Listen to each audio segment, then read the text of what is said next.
Hello, welcome to Microfiche Microphone. I'm Micah, and on this channel we look at microfiche from the past, old newspaper articles in the public domain. We look at them with our modern eyes, our modern perspective, and see what we can learn from them.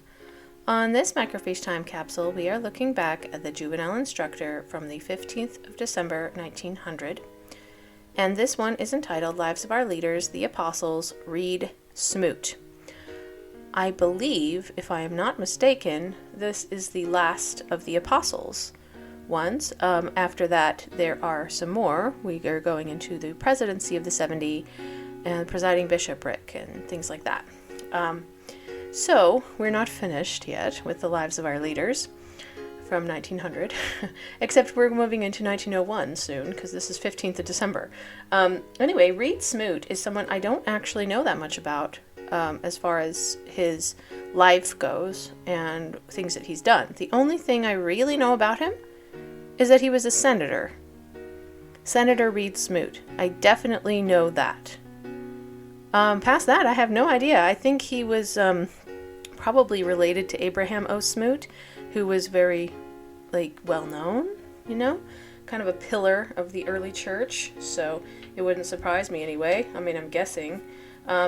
Because remember, Abraham Owen Woodruff, who we had mentioned last time, was it last time or the time before? Anyway, recently, he was named after Abraham O. Smoot, yeah? And so I'm pretty sure that this is his son. So it's interesting that one was named after him and the other one is actually related to him, Anyways, but let's take a look at his actual life because I am interested and I just don't know that much about it. So let's take a look. Thou shalt, what? Why are we talking in, okay. Thou shalt be associated in thy labors with the wise counselors of Israel. And if thou art faithful, thou shalt not be a whit behind the chiefest of the apostles. Wow, I wasn't expecting that beginning, okay. This promise, one of many, was made to Reed Smoot, our latest ordained apostle, by his father, President A. O. Smoot. Yes, I was right. In a patriarchal blessing given to him on the 24th day of November, 1874, nearly 26 years prior to his call to the apostleship, and at a time when there was no probability that such a call would come. I'm a little bit bothered that they quoted it. If they had just said that he was promised to associate with apostles, yeah? I think that would have been more appropriate, but to actually quote his actual patriarchal blessing, I feel a little weird about that, It's like looking into someone's private diary. I don't like that feeling. Weird. Okay. Ugh. Not the best choice. I wouldn't have done that if I had written it myself, which I didn't, so that's probably why. Okay, but the spirit of prophecy, which ignores probabilities and sets at naught all seeming obstacles to the fulfillment of its decrees, placed the seal of truth upon the inspired utterance, and it only remained for time and providence to do the rest. We say there was no probability at that time that Reed Smoot would be an apostle. Well, that's a stupid thing to say. What's the probability of anyone becoming an apostle? I mean, obviously it's quite low, but eventually somebody has to do it, So it's a non-zero probability, I'm just saying, I'm a mathematician, can you tell? Alright, this will be plainly apparent to the reader when he is informed that the blessing of which this prophecy is a part was pronounced when the subject of the sketch was a mere lad between 12 and 13 years of age. Oh, he got his patriarchal blessing quite young, yeah. Nor was it much more probable 10 or 15 years later, for while not lacking in uprightness and integrity, and while strictly moral and temperate in his habits, he was not what is called spiritually minded. Really? Was not religiously inclined. That surprises me. Almost all of the apostles that ever were called were very early on quite religious, yeah? That's really interesting. Though he was beginning to head that way, the wise and excellent precepts of his godly parents had taken root in his soul. Their prayers in his behalf were about to be answered, and the budding promises of piety and spiritual power were beginning to show themselves.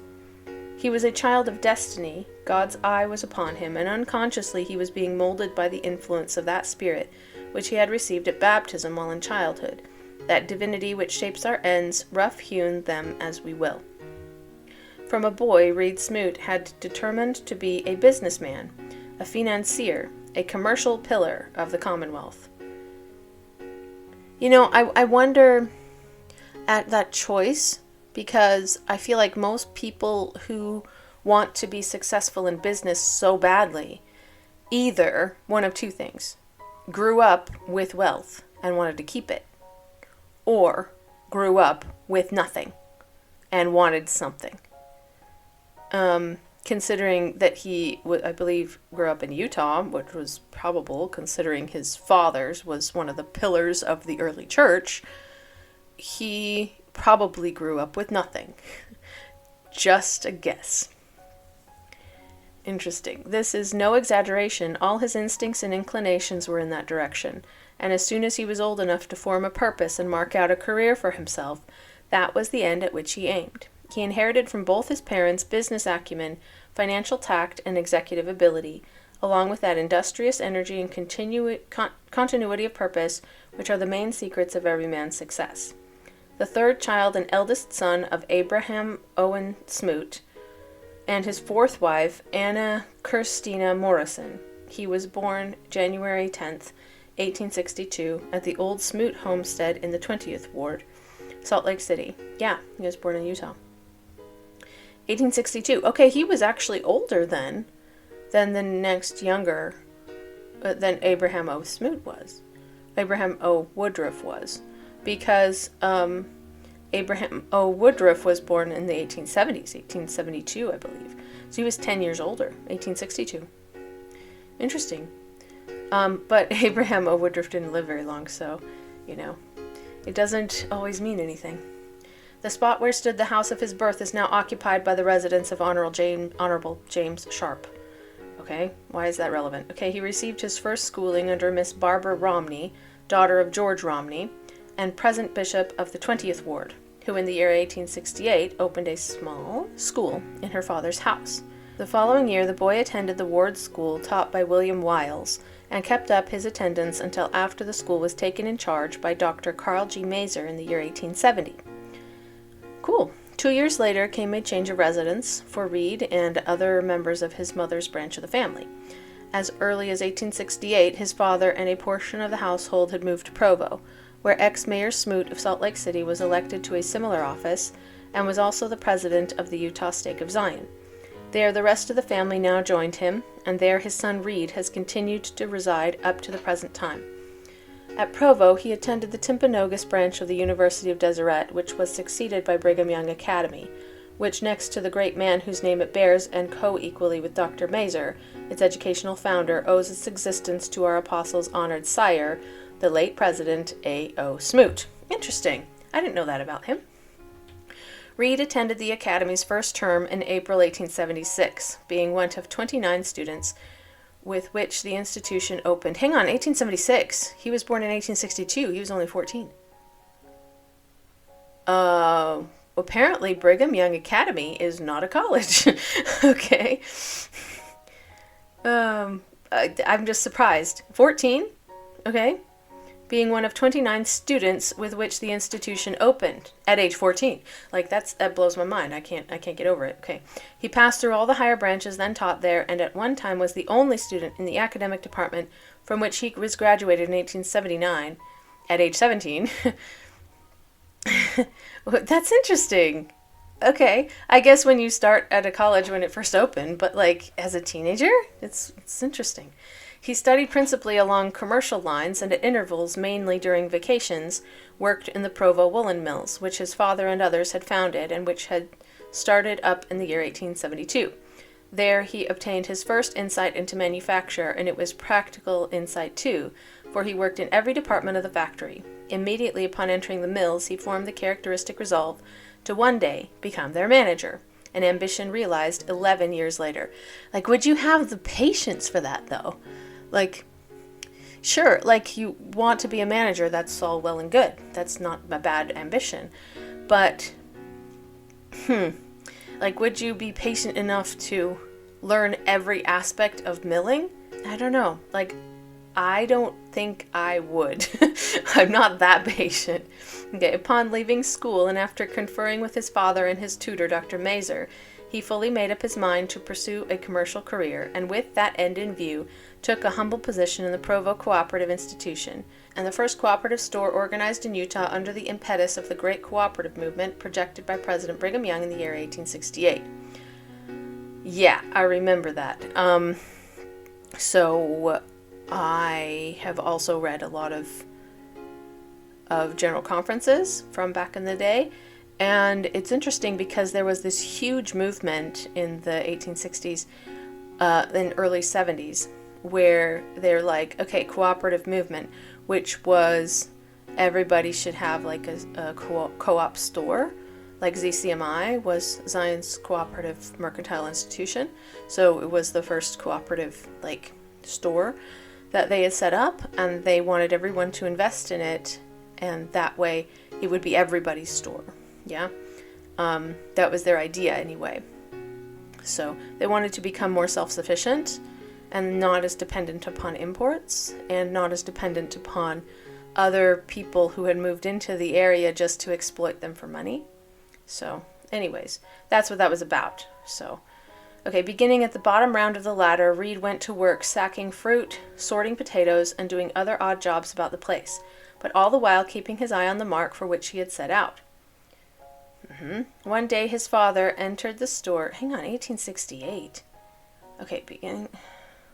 When did he start there?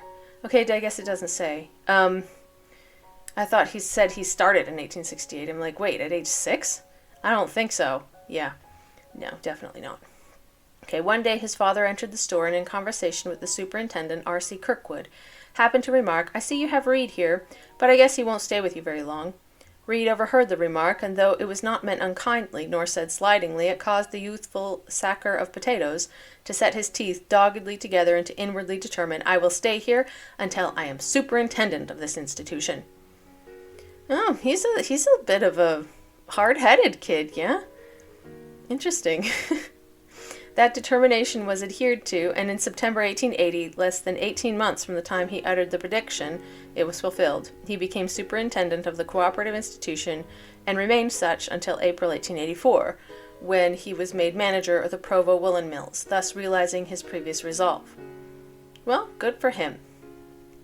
His first call to the mission field, supplementing a notice previously given, came in the year 1880. But was rescinded as his services were needed as superintendent of the cooperative store.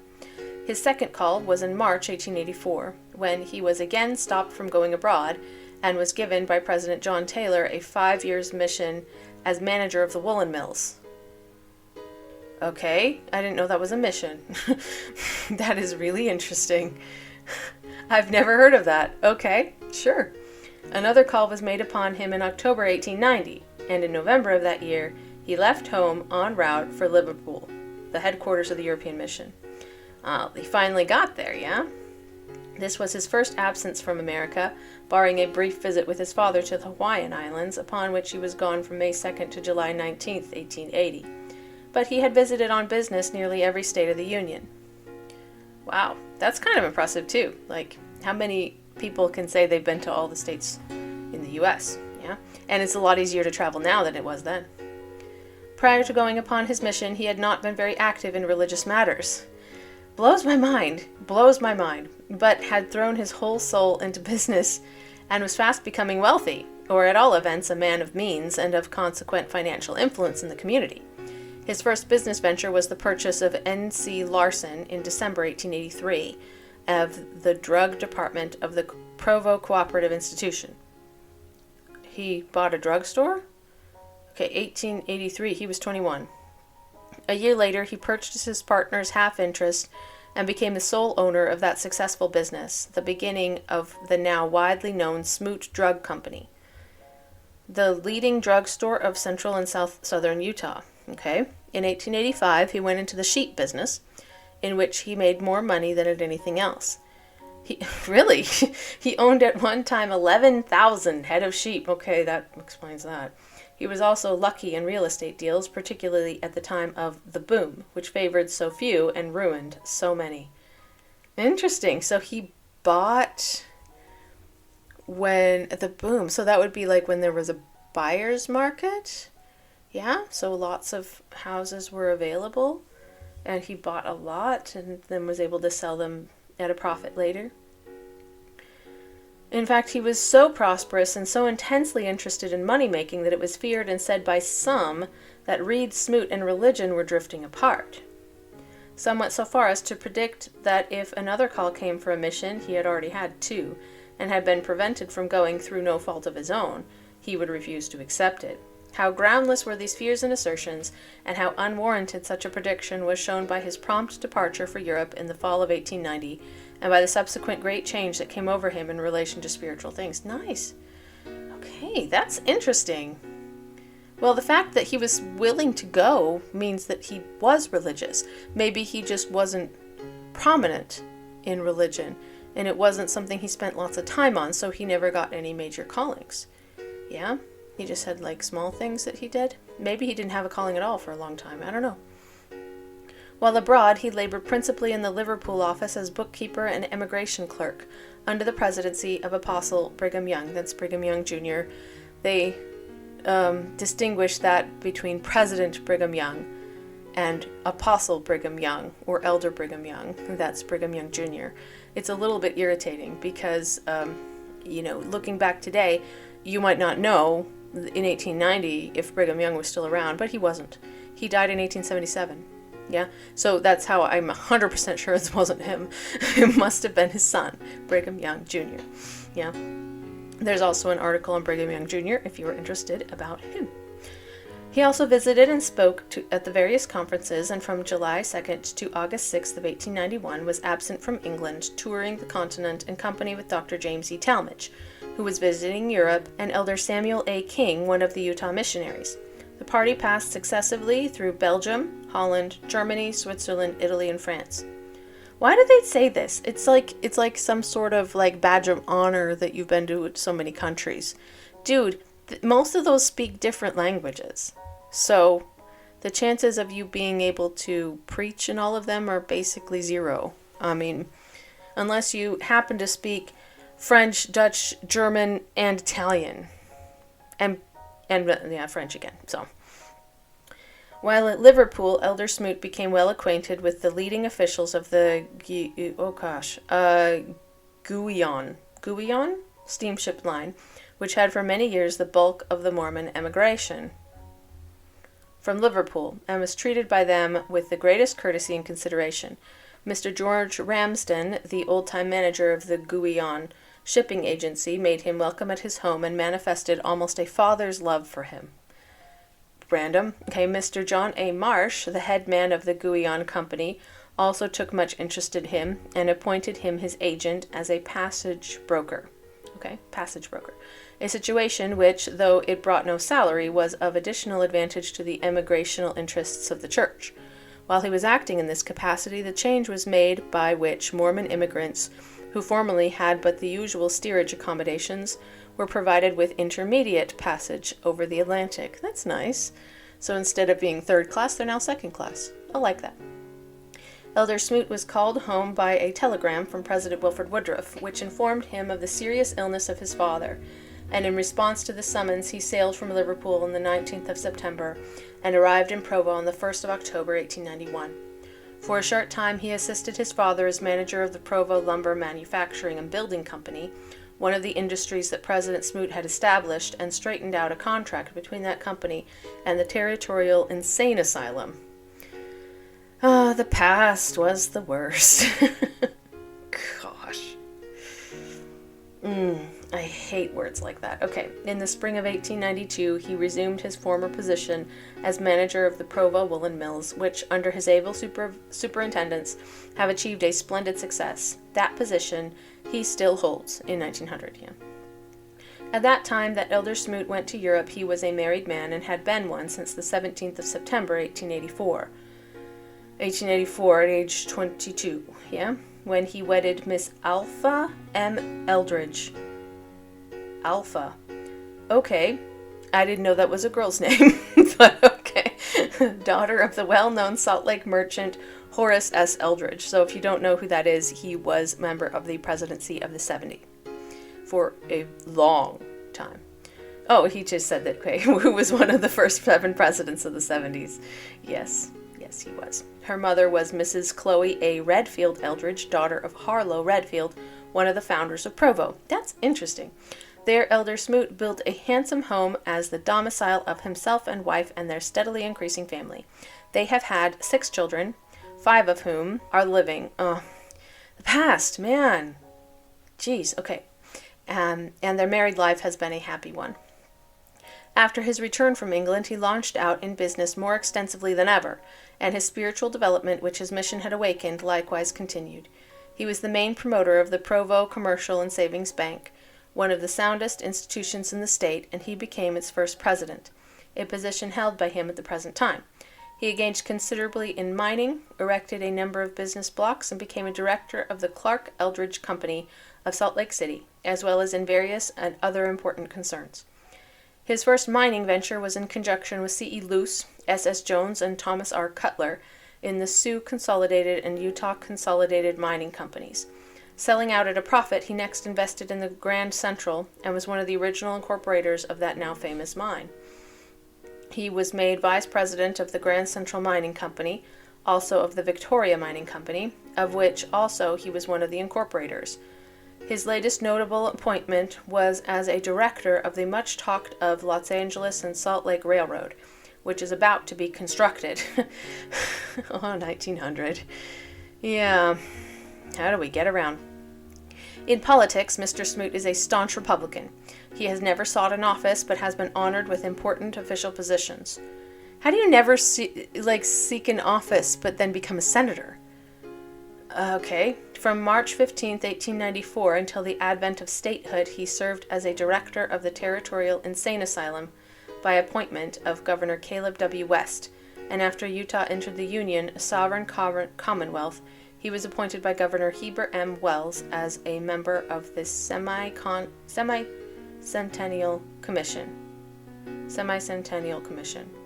which in 1897 conducted so successfully the Great Pioneer Jubilee. Who cares? I'm sorry, but nobody cares. So he organized a party. Congratulations. Oh gosh. I don't feel like anybody cares about that. I don't know. Maybe you do. Maybe, tell me why they're telling us this. And I hate the fact they use the term insane asylum. It absolutely drives me up the wall. Mental health care facility, there's so many other things you can call it. Ugh, it gives me the ick. Very big ick there. Elder Smoot's ecclesiastical record is as follows. He was baptized at 8 years of age in the Endowment House at Salt Lake City and was ordained a deacon July 15th, 1877. At age 15? He was ordained a deacon at age 15. In 1879, he was made a priest. And in April 1880, an elder. At 18, yeah, that's okay. 4 years later, he was ordained to 70 by Elder Abraham H. Cannon, one of the first council of the 70s, who was later an apostle, and in April 1895 was ordained a high priest under the hands of President Joseph F. Smith. At the same time, he was appointed second counselor to President Edward Partridge, who had succeeded President A.O. Smoot, deceased, as the presiding authority of the Utah Stake of Zion. Oh, so he was counselor in the stake presidency. That's really interesting. You know who else was counselor in the stake presidency? John W. Taylor and Matthias F. Cowley. It's really surprising to me. At the same position. If you're a counselor in a stake presidency, you could become an apostle. Obviously that's not quite the same today, but that's crazy. I guess that's how they chose them at the time. Chose them from a pool of stake presidencies. Maybe that is how they chose them. I have no idea. That's interesting. Okay, Elder Smoot continued to serve as one of the presidency of that stake until called to the apostleship on the 8th day of April 1900, so it was literally a couple months ago at this point. The same day he was sustained in that exalted position by the voice of the General Conference, and he was ordained an apostle by President Lorenzo Snow on the day following. While a member of the Utah Stake Presidency, he was appointed to raise means to pay off the debt then hanging over the unfinished stake tabernacle, and to complete that structure. This duty he performed with his usual promptitude and success, the debt being canceled and the building completed accordingly. He has acted for years as one of the Board of Trustees of the Brigham Young Academy and is a member of its executive committee. He solicited subscriptions for and was the main instrument in the erection of the new College Hall, an adjunct to the Academy, in the success of which he has ever been deeply interested. It can truly be said of Apostle Smoot that he has never sought preferment, either civil or ecclesiastical. He has worked honestly and faithfully at whatever he had in hand, industry and continuity being his watchwords, recognized by him even while a boy as the keys to success and prosperity, and his talents and labors alone have recommended him for promotion. This accounts for the general feeling of satisfaction manifested by the vast congregation, which, in the afternoon of Sunday, April 8, 1900, at the Great Tabernacle in Salt Lake City, voted unanimously with their hearts as well as their hands to sustain him as one of the 12 apostles of the Church of Jesus Christ of Latter-day Saints. Much of this good feeling was doubtless due to the fact that many present were acquainted, not only with the marked ability of this young man, but with the good and wise use that he has made of that ability and of the means it has enabled him to accumulate. I'm sorry, but I feel like they put too much emphasis on the fact that he is wealthy. Yeah? It's like he has power now because he has money. I don't like that. And he's like, oh, how did you make your money? You must be really clever. We really could really use a man like you to cancel our debts. Yeah? Fake us some money. Yeah? Why don't you make us some money? I swear. That's what it seems like. He's being called to these callings in order to make money for the church, which isn't a bad thing, but it just seems very materialistic. I mean, I'm just saying, especially since he really wasn't terribly spiritual for a long time. That's really interesting. Many know of the valuable aid that Reed Smoot has rendered from time to time in a financial and executive way to this or that struggling institution, but few are aware of how numerous are his private acts of beneficence. Truly has it been said that ostentatious charity insults the misery it would relieve. Okay, Reed Smoot's charity is not of that kind. He does not ask a friend in trouble, what can I do for you, or say, if there's anything you want, let me know, thus throwing upon the afflicted soul an additional burden of subjecting it to unnecessary humiliation. He shrewdly sees the need and tactfully supplies it without speaking or awaiting a word. And this is charity, true charity, for it is generosity. It is bigness of heart, and as far outsoars mere almsgiving as the eagle outsoars the swan. The fact that it's mentioned here means you've just now negated that completely. If he hadn't told anyone before, then no one would have known that he had given somebody something. Whatever it was he gave, since they're being very vague.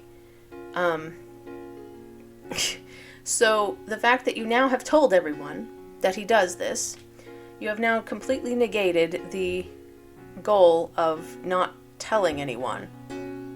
Yeah, you kind of shot yourself in the foot there, I'm just saying. Okay, in person, Apostle Smoot is tall and well built, though his unusual height makes him appear almost slender in frame. Okay, almost slender. He would be thin, except for the fact that he's so flippin' tall, Okay, whatever you say. He moves with the rapid, energetic stride characteristic of the wrestling businessman. He is punctual in keeping his appointments. That would have surprised me if it were otherwise, because as a businessman you have to be.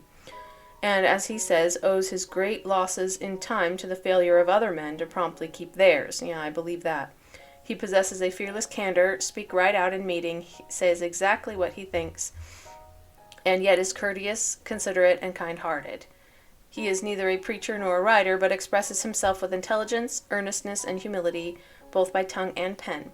His genius is practical and progressive. As a financier and an executive, his talents are of the first order. Yeah, they've already mentioned that. And the fallacy is long since exploded that the Lord has need of but one class of men in any department of his mighty and marvelous work.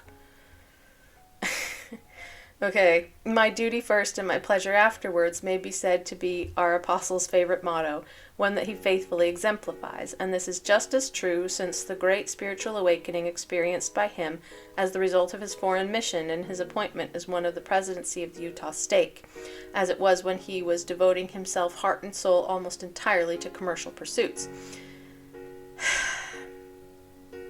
Yeah, you think so? My duty first, my pleasure afterwards. It doesn't sound like he does much for fun. Like, it sounds like he works. He's a workaholic. In his lineal descent, he is a joint product of two great races famous for their sterling qualities and the inestimable services they have rendered civilization. I take exception that they call them races. I do. Because I'm pretty sure both his parents were white. Therefore, they were the same race. His father came of the old Anglo-Saxon stock that peopled the eastern shore of North America, while his mother sprang from a lineage more ancient still, her ancestors being the adventurous Norsemen, the first European discoverers of this continent. Well, that's a bold statement. The first European discoverers of this continent. How do you know that? How do you know that? Like, maybe as they knew at the time. Like, that's still debated today.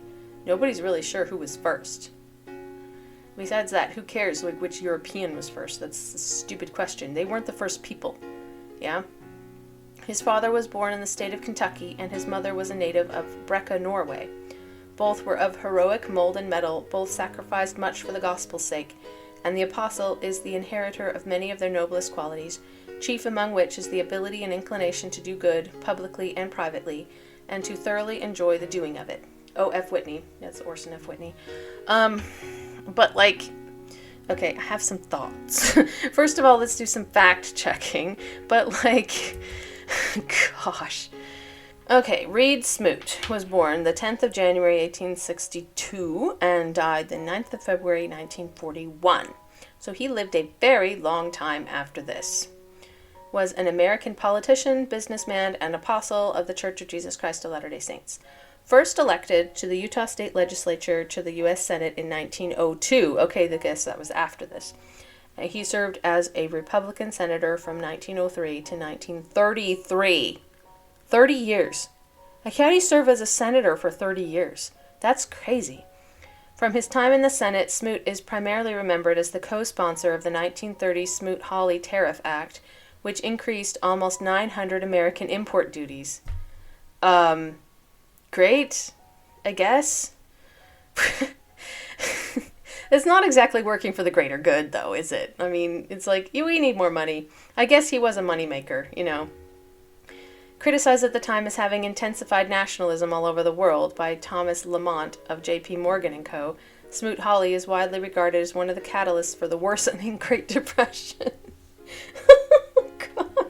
It's like, dude, it's the Great Depression. We need money. Let's put up some tariffs. Let's tax the people who don't have anything. That's a great idea. I'm sorry. I'm being super sarcastic, but like, I clearly didn't agree with him politically. Okay. Zippity-doo-dah. Okay. Smoot was a prominent leader of the LDS Church, chosen to serve as an apostle in the Quorum of the 12 Apostles in 1900. His role in the LDS Church, together with rumors of a secret church policy continuing polygamy and a secret oath against the United States, led to a controversy of 4 years after he was elected to the Senate in 1903. A Senate committee investigated his eligibility to serve, known as the Reed-Smoot hearings. I have heard of that. And recommended against him, but the full Senate voted to seat him. Smoot continued to be re-elected to successive terms until he lost his seat in the 1932 elections. Smoot returned to Utah in 1933, retiring from politics and business. He devoted himself to the church. At the time of his death, he was third in line of succession to lead the LDS Church. Yeah. But he wouldn't have, I'm going to be honest, because, let's see, who was before him? Lorenzo Snow was president when he was called, then Joseph F. Smith, then Heber J. Grant, then George Albert Smith, and then David O. McKay, if I'm not mistaken. feel like I might have forgotten somebody, but I think that's right. Anyways, but all of those were before him. All of them. So, like, there's no way he would have. Anyways, just a little note there.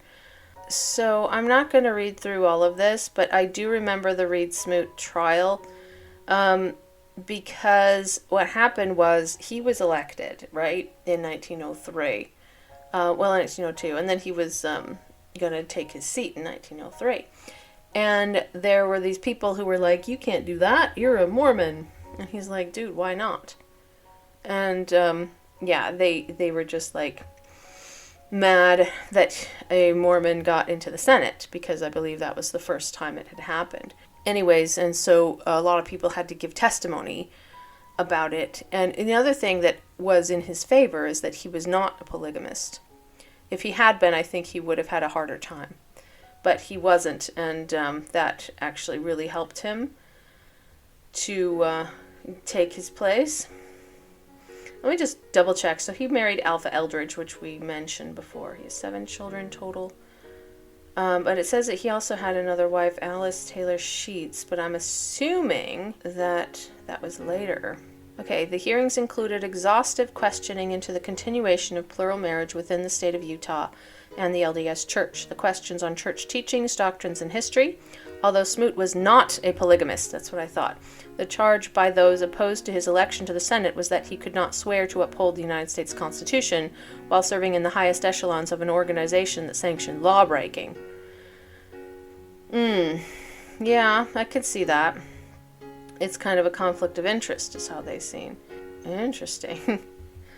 I'm going to get a copy of this. This is a political cartoon. Reed Smoot is shown fleeing 2 volumes of the Journal of Discourses. Protestants used quotes from the volumes of Teachings of the Prophets when asking Smoot questions about his religion. He's like running away.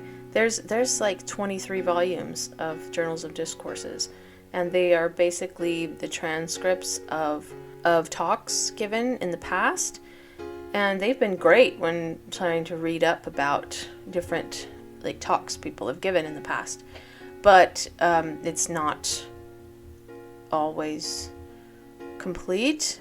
It's not complete at all, but it is very interesting. Has a lot of good information in it. I've probably read like 50% of it now. I've read so many from there. Anyways, I just feel like anything he got, any position he got, was because he was good at making money. He was good at finding ways to make money. And like that's why he got elected. That's why he got different positions. It was because people are like, oh, you know how to make money? Wow, you must be clever. Why don't you make money for us? And I almost feel like the same is true of his calling in the church. It was like, we need to get out of debt for this building, and we want to see it completed, which means we need to make some more money to finish, buying all the materials, whatever. Can you do that? And he's like, sure, I got you. And then, even after he was elected, he backed a co-sponsor of the Smoot-Hawley Tariff Act, which made the Great Depression worse. You know? Like, that was a terrible idea for the good of all people. Like, that just makes me really sad. And I'm sorry. This guy's not my favorite dude. I don't think I would have been friends with him. I like people too much, and he's too into money. I can't find where he married his second wife, but I guess it doesn't mention it in here. If it does, I just didn't find it, but controversy over religious affiliation, political career, yeah, and then his death. Like, they don't actually even mention when he married her. They just list her as a second wife, Alice Taylor Sheets. But he apparently had 6 children with his first wife, and then probably 1 with his second, a total of 7.